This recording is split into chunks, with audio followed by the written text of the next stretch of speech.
Assalamualaikum warahmatullahi wabarakatuh, para pemirsa yang berbahagia. Sekarang kita lanjutkan upaya-upaya lainnya dalam mengatasi soal korupsi, gitu ya.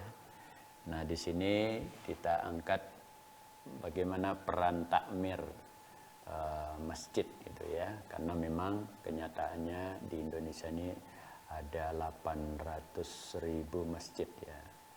Jadi itu sangat strategis sebenarnya untuk dijadikan sarana dakwah untuk mendorong masyarakat menjauhi korupsi.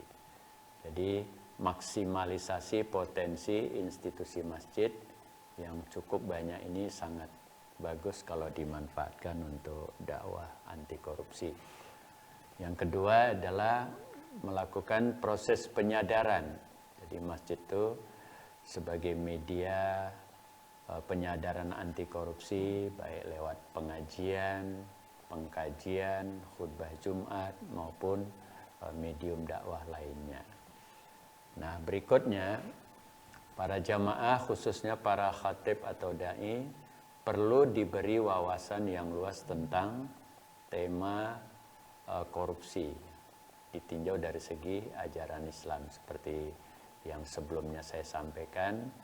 Tentu perlu training khusus lah untuk para khatib dan dai untuk melakukan ini, sehingga mereka bisa menjadi jubir, juru bicara umat, termasuk juga bisa menyampaikan pesan-pesan dari negara, misalnya KPK, PPATK dan sebagainya, menyelipkan wawasan-wawasan anti korupsi dalam khutbah-khutbahnya. Nah, berikutnya jamaah masjid atau masyarakat yang ada di lingkungan masjid perlu pula diberi pencerahan tentang lika-liku tindakan korupsi. Jadi tidak hanya khotibnya ya, tapi juga jamaahnya. Di jamaah anti korup gitu ya. Baik yang berskala kecil maupun berskala besar. Jadi misalnya ada pelatihan-pelatihan anti korupsi, ya baik melalui media iklan atau mungkin training, workshop dan sebagainya yang sangat sederhana ya. Demikian pula para takmir masjid sudah saatnya menerapkan sistem pengelolaan administrasi dan manajemen modern yang kondusif. Jadi masjid juga mempraktekkan bagaimana manajemen masjid yang baik, administrasi yang baik ya. Kan ada pepatah al-haqqu bila nizam yughlibuhul batil binizam. Jadi yang benar, yang baik itu kalau tidak di-manage dengan baik, nanti bisa dikalahkan oleh yang buruk, tapi mereka menggunakan manajemen yang baik gitu ya, manajemen. Lalu budaya audit. Jadi sistem pengelolaan dana infak, zakat, sedekah sudah saatnya dibenahi secara akuntabel, transparan dan amanah.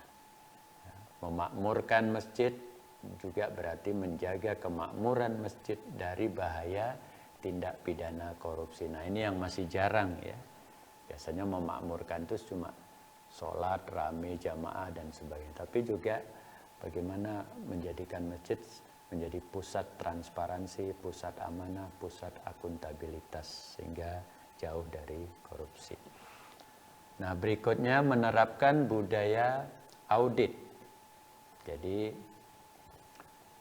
sistem administrasi manajemen modern Islami. Nah, sekarang misalnya di fakultas-fakultas ekonomi atau manajemen sudah mulai dikembangkan akuntansi syariah misalnya, walaupun tentu masih dalam proses penyempurnaan ya.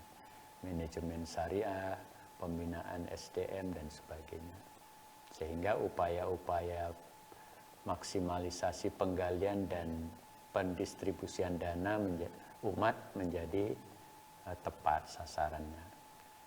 Nah, dengan demikian berarti umat sudah memperluas pemaknaan tentang memakmurkan masjid itu sendiri, tidak hanya sekedar rame ibadah ritual dan sebagainya.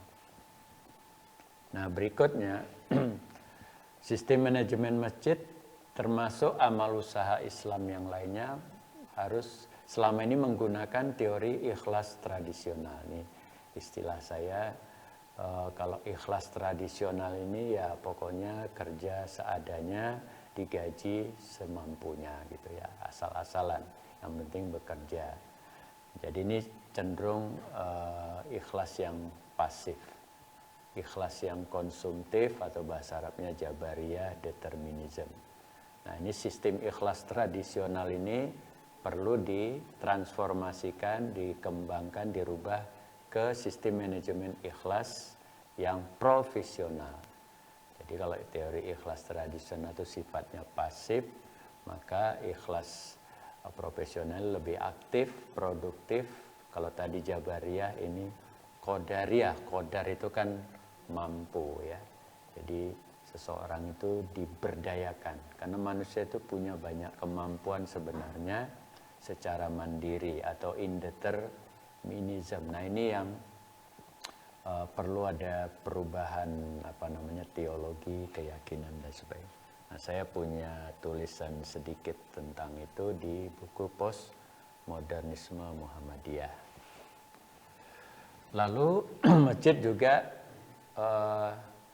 dengan melakukan hal-hal di atas tadi berarti sudah turut serta atau berpartisipasi untuk mereduksi adanya peluang-peluang tindak pidana korupsi. Jadi masjid menjadi contoh sebagai agent of change, agen perubahan di masyarakat, minimal di jamaah sekitar, bagaimana masyarakat membiasakan diri hidup bersih, tidak korup dan sebagainya.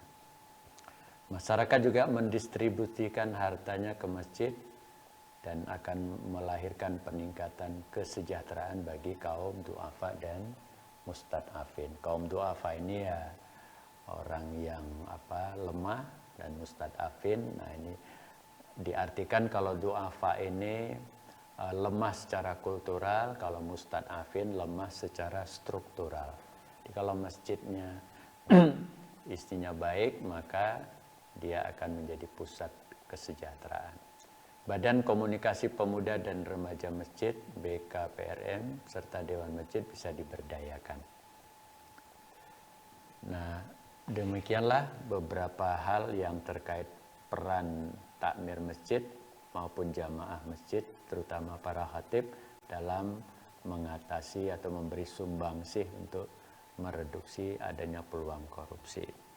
Demikian, Assalamualaikum warahmatullahi wabarakatuh.